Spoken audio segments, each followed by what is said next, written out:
Vous connaissez certainement autour de vous des personnes qui sortent de l'université sans vraiment savoir quoi faire, qui ont un petit peu cette tête-là, qui, dans certains cas, n'ont carrément aucun plan de vie ou de carrière, et qui, malheureusement, dans d'autres cas, laissent tomber leurs rêves pour se diriger vers des carrières qui leur semblent accessibles.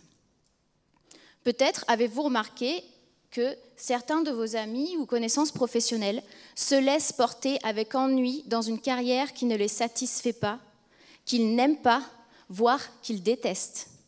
Peut-être est-ce même votre cas. Et comment ça se fait ? C'est parce qu'aujourd'hui, beaucoup de personnes qui, consciemment ou inconsciemment, sont passées à côté de leur vocation, pensent qu'elles sont bloquées. Elles se disent qu'elles n'ont que 2 options dans la vie, être payées à faire un job qu'elles n'aiment pas, ou bien être libre, mais ne pas toucher de salaire, ou seulement un salaire insuffisant pour vivre de façon confortable, on va dire. Ces personnes-là, elles ont raison de penser comme ça, mais plus pour très longtemps. En réalité, si ça se passe comme ça, c'est pour 2 raisons. Premièrement, le système éducatif actuel est en panne. En panne, qu'est-ce que ça veut dire ? Ça veut dire qu'avant, avoir un master, c'était prestigieux. Aujourd'hui, avoir un master, ce n'est plus exceptionnel. Ce n'est pas un moyen de se démarquer des autres. Personne vraiment peut frimer aujourd'hui avec un master. Pourquoi ? Parce que malheureusement, ce n'est pas du tout une garantie de trouver un emploi. Et deuxièmement, le monde du travail est en profonde mutation. Les entreprises se retrouvent un peu schizophrènes, partagées entre conserver un business model qui les a amenés à réussir et embrasser, s'adapter à un monde en mouvement. Et en plus de ça, elles ont d'énormes difficultés à trouver chez les individus les compétences nécessaires pour aborder le XXIe siècle. Alors, ces constats laissent prédire 2 choses fondamentales qui vont arriver dans le monde professionnel de demain. Des métiers inédits vont apparaître. Je suis sûre que vous en êtes témoins et on en a vu ce soir. Il y a des personnes qui exercent aujourd'hui des fonctions qui n'existaient pas il y a encore 5 ans. Et cette tendance se généralise, grâce au numérique notamment, on l'a vu. Demain, par exemple, vous serez peut-être consultant en vie privée. Vous révélerez les failles qui mettent en péril la vie personnelle, physique ou virtuelle des individus. Demain, vous serez peut-être croque-mort digital. Vous gérerez du contenu en ligne pour rendre les dernières volontés des individus et de leurs familles sur Internet à titre posthume. Demain, vous serez peut-être numéropathe, spécialiste des addictions technologiques. Vous aiderez les individus techno-stressés à se déconnecter de leurs appareils grâce à une cure de désintoxication digitale. Mais demain, vous serez peut-être autre chose, parce que ces 3 métiers ne sont que des exemples, et la liste est longue et ne cesse de se réinventer. Deuxièmement, de nombreux métiers vont disparaître, et certainement le vôtre. Désolée. Les machines, les technologies, le numérique, l'Internet remplacent progressivement l'homme dans de très nombreuses fonctions. Ça se voit déjà aujourd'hui, techniciens en tout genre, ouvriers, agriculteurs, médecins, demain avocats, fonctionnaires, tour opérateurs, agents immobiliers, et j'en passe.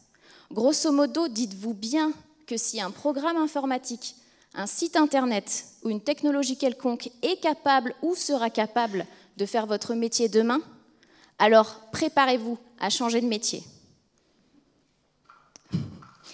Coincés dans cette transition des métiers, nous vivons à l'échelle globale ce que nous pensons être une crise. Et nous avons raison de penser que c'est une crise parce que les taux de chômage sont là pour le rappeler. Mais même si les gouvernements de nombreux pays promettent une baisse du chômage, d'après les experts du numérique, et notamment le français Gilles Babinet, cela n'arrivera pas. Car en réalité, on fonce droit vers une ère du vide-emploi. Le vide-emploi, le contraire du plein emploi. Ça fait peur le vide-emploi parce que c'est inconnu, c'est inédit et ça pose question. Que sommes-nous censés faire dans une vie où notre temps n'est plus structuré en fonction de ce que nous avons besoin de faire pour vivre ? Qu'est-ce que ça implique exactement ? Nous sommes en train de nous diriger vers une société dans laquelle la richesse économique n'est plus directement créée par l'homme. Mais ce n'est pas si grave que cela, je dois vous rassurer, parce que ce n'est pas l'emploi qui se vide, c'est le travail. Demain, ce sera la machine qui fera le travail, qui fera ce qui est fatigant, ce qui est pénible, ce qui est insatisfaisant, ce qui est rébarbatif, et qui, a fortiori, fera quand même aussi la richesse économique, le PIB. Le travail, au sens étymologique du terme, en latin tripalium, qui signifie instrument de torture, n'aura demain pour l'homme plus de sens, plus de valeur et plus d'utilité. Qu'adviendra-t-il alors de l'homme habitué à travailler depuis la nuit des temps? Pensez-vous qu'il deviendra paresseux? Pensez-vous qu'il deviendra oisif, complètement désœuvré? Si nous ne travaillons plus demain, qu'est-ce qu'il nous restera à faire? Qu'est-ce qu'il nous restera? Eh bien, il nous restera ce qu'il y a de plus humain en nous. Il nous restera, par exemple, l'intelligence, il nous restera l'empathie et probablement toujours la volonté de changer le monde. René Kurzweil, un des théoriciens du transhumanisme, prédit qu'avec l'avancée des technologies, de plus en plus d'individus auront la possibilité de consacrer leur vie à leur passion. Nous allons enfin pouvoir faire ce qui nous passionne sans se poser la question de savoir si nous pouvons en vivre. Ce qui nous semble impossible aujourd'hui va devenir accessible demain. Le travail va devenir source d'épanouissement. On ne parlera d'ailleurs certainement plus du mot travail, et c'est le mot emploi qui va retrouver toute sa pertinence dans sa définition, c'est-à-dire employer, utiliser son temps, consacrer sa vie à sa passion pour créer quelque chose et laisser sa marque, la trace de son passage sur Terre. Le travail est mort. Icebreaker. Une société idéale, c'est une société dans laquelle personne n'occupe une sphère d'activité exclusive, mais où chacun a la possibilité de s'épanouir dans le domaine de son choix, faire une chose un jour et complètement autre chose le lendemain. Vous savez qui a dit ça? Karl Marx. Et c'est formidable parce que ça veut dire que si ne serait-ce qu'une fraction de la population a la possibilité demain de faire ce qu'elle aime et qu'elle n'est plus obligée de 9h à 18h de faire un travail pénible et difficile, alors le futur risque d'être plein d'art, plein de beauté, plein d'invention, plein de créativité et sans doute plein d'humanité. Alors je suis sûre, maintenant vous vous dites, ok, c'est vrai, certains individus feront ça, mais les autres profiteront seulement des inventions créées par les premiers. Peut-être. Et alors? C'est bientôt le futur, mais en attendant, c'est le présent. Tout cela va devenir accessible, mais pas tout de suite, et il ne suffit pas d'attendre que cela arrive. De nombreux défis vont venir compliquer l'arrivée du futur de l'emploi. La transition va être très rude, elle est déjà très rude pour certains, et il y a notamment 2 défis éthiques inévitables auxquels l'humanité va devoir faire face. Premier défi, un défi technologique. L'homme se rend de plus en plus dépendant des machines. Cela veut dire que les industries doivent et devront constamment surveiller ce monde dans lequel nous évoluons, car ce sont elles qui insufflent du pouvoir aux machines. Et deuxième défi, un défi humain. Demain, parmi les hommes, les plus talentueux s'en sortiront. Peut-être vous l'avez déjà vu à un précédent TED, Laurent Alexandre, médecin, scientifique et prospectiviste, dit que l'argent est l'origine sociale n'ayant plus d'importance. Dans un monde où la richesse économique est créée par la machine, la plus grande inégalité qui nous attend pour le siècle qui arrive, c'est l'inégalité de QI. La course à l'intelligence va mettre l'humanité en compétition. Je parle de QI parce que c'est le seul métrique précis que nous possédons aujourd'hui pour mesurer l'intelligence et qui est collectivement reconnu par les experts. Cet indicateur est en train de créer des écarts considérables. Logiquement, il sera toujours pris en compte demain pour quantifier et évaluer la capacité des individus à générer de l'innovation. Mais, très heureusement pour nous, il sera mis en perspective avec de très nombreux indicateurs qualitatifs, dont le QE, quotient émotionnel, que l'on analysera et que l'on apprendra à muscler de mieux en mieux grâce au progrès des neurosciences, grâce à la recherche sur la plasticité cognitive, c'est-à-dire notre capacité à apprendre de nouvelles choses. Et ça, c'est fondamental.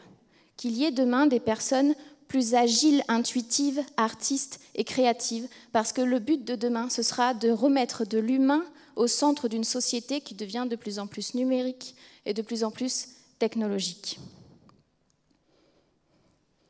Alors, tout cela, développer ce type de compétences pour survivre demain, ça ne doit pas devenir un facteur de stress qui nous empêche d'agir. Ce type de compétence n'est pas inné.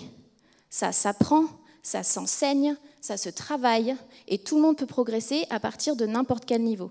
C'est juste qu'il faut bien comprendre qu'on doit se préparer à ce monde-là dès maintenant. Les écoles et les universités, aujourd'hui, ne préparent pas à cela. Elles continuent d'enseigner l'indiscutable, alors que le monde est en train de changer à une vitesse phénoménale.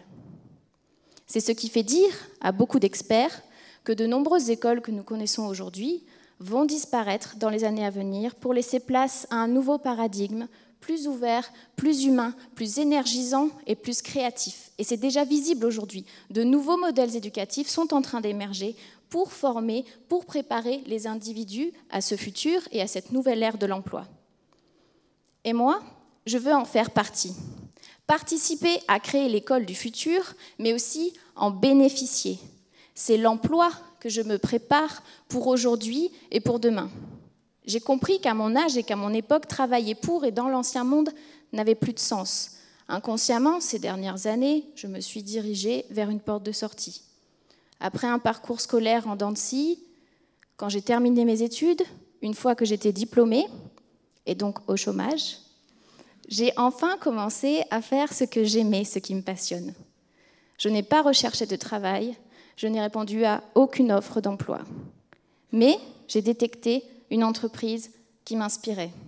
En fait, c'était surtout une personne qui m'inspirait, son directeur général, Patrick Moll. Je n'avais pas fait les études adéquates, mais je ne me suis pas laissé le choix, il fallait absolument que je rejoigne cette entreprise. Alors je l'ai contacté pour lui proposer de travailler pour lui. Il m'a laissé me créer ma place au sein d'un poste qui n'existait pas avant que j'arrive. Tout était nouveau pour moi. Et je m'entends encore lui répondre oui à tout ce qu'il me demandait, alors que dans ma tête, je n'avais aucune idée de comment faire, je n'avais aucune clé, aucun cahier des charges. À chaque fois, je disais oui, je paniquais pendant une demi-heure, et après je me disais, tu ne sais pas comment tu vas le faire, mais tu vas le faire. Et grâce à cette technique plutôt efficace, j'ai progressivement développé de nouvelles compétences qui touchent des domaines que je ne connaissais pas auparavant, comme le business ou le design. Et quand j'ai réalisé que j'avais réussi à inventer mon métier et ma valeur dans l'entreprise, j'ai compris que la suite de ma vie professionnelle n'allait être qu'une répétition de ce même scénario, un renouvellement perpétuel de compétences et de sens. Et je crois que c'est ça qu'il faut que l'on enseigne à l'école de demain, la flexibilité face au changement et la liberté de se réinventer. Quand Patrick m'a dit qu'il voulait créer cette école, j'ai immédiatement décidé de rejoindre son équipe. J'ai dit oui, oui pour créer l'école du futur, une école qui embrasse le XXIe siècle, une école qui réveille et qui révèle les individus à leur propre talent, à leur propre passion, à leur propre vocation et qui les aide à en faire leur métier, leur emploi pour demain. Car nous sommes dans une nouvelle ère de l'emploi, une nouvelle ère de l'apprendre. Et donc une nouvelle ère pour l'humanité. Posez-vous bien cette question, à quoi allez-vous vous employer, vous, demain ? On a vu de formidables exemples aujourd'hui au TED, avec des gens qui se sont inventés leur propre métier, qui ont lâché leurs dragons, qui ont ouvert des dragonneries, qui ont fait pousser des champignons bioluminescents, qui ont fait de la musique avec leur bouche. Essayez de commencer maintenant à capitaliser sur vos passions. Préparez-vous à arrêter de travailler et préparez-vous à créer votre futur. Merci.